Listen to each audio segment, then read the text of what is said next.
नमस्कार हाय सांग माने आपण माने केमती अछंती आशा करछि आपण माने सब दिन परि भल थिबे।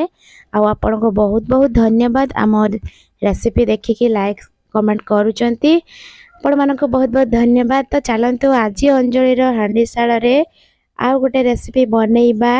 एटा होछि टिके अलग प्रकार से पुणी अंडा रे। तो अंडा चटनी भजा अंडा चटनी हमें प्रस्तुत करबा। चलंतु देखिबा केमिति प्रस्तुत करले। प्रथमे गैस रे मु पानी बसई कि गरम अल्प टिके हेइतला तापरे अंडा तक देदेली। तापरे जल्दी सिझिबा पई अल्प किछि लूण पकई देथिले। देखंतु हमर अंडा एबे सिझी गलानी। एबे ताको बाहर करके भल भाबरे छड़ेई देबा।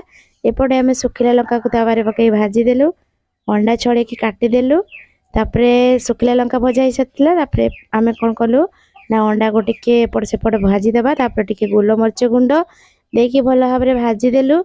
हलदी गुंड अल्प टिके लंका गुंड लूण पकईकी भल भाव एपट सेपट करके भाजी देलु। तापरे गोटे पट साइड हो सारा पर आ गोटे पटे नौटाई देलु। एबे प्रथमे स्वामी को दे देथिली कहीं जल्दी काम को जीवार थिला। तो सेमिति काटे गोटा के दे देथिली।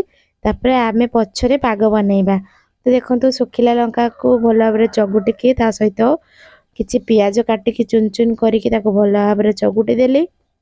चगुटी सारा पर कलर देखंतु केते सुंदर सुंदर कलर देखा होछि ना। एबे चलंतु आ टिके अल्प किछि लूण सेथरे दे देबा।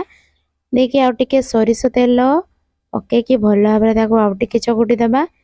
तापरे एबे ब्लैक लूण टिके पके देबा माने बिट लूण। तो पके की ताको भल भाबरे मिक्स कर साला परे भजा है कि रखिथिबा अंडा को दे देबा।